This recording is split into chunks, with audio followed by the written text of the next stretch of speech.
Hi, I'm Dr. David Argo with Beacon Orthopedics and Sports Medicine. I wanted to talk to you today about knee pain.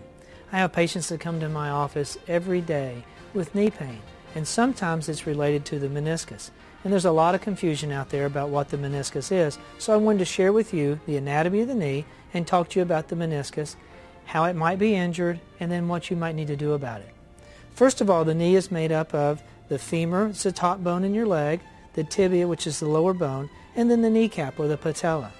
In this model, the patella is in the front. We're going to move that out of the way. Inside the knee joint itself, the femur communicates with the tibia with an articular cartilage, and that's the blue here. That's the cartilage where people get arthritis or damage to their cartilage. That's not the meniscus. The meniscus is almost like an O-ring on the inside and the outside of the knee, and in this model it's represented by this white structure here, very rubbery, kind of the consistency of rubber, almost like an O-ring inside of a machine. The meniscus' principal purpose is to provide shock absorber of the knee. The way the meniscus is injured, sometimes it's as simple as getting out of a chair, getting off the toilet, getting in and out of a car. It's also injured in many athletic events with a twisting, jumping, turning type motion of the knee. And you can demonstrate, I'll demonstrate that here. As the knee comes into extension, it twists, and you can see how it rolls up right there in the front. That's an area where the meniscus is torn. Now, what would be the symptoms of a meniscus tear?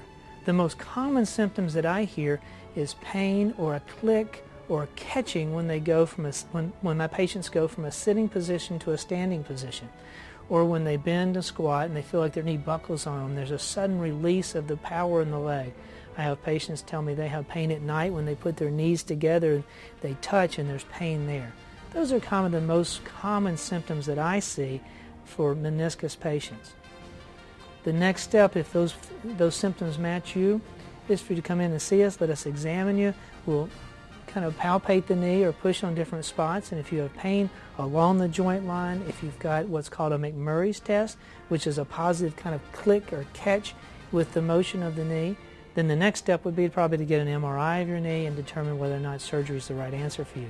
Now, I don't want to scare you, because not all meniscus tears need surgery, but there are certain people whose knee just can't function with the meniscus torn. Sometimes a piece of the meniscus will actually tear and get inside the knee, causing a great deal of pain, discomfort, and even knee swelling. If you have pain or symptoms in your knee that you think might be the meniscus, give us a call at 354-3700 and let us see if we can help you.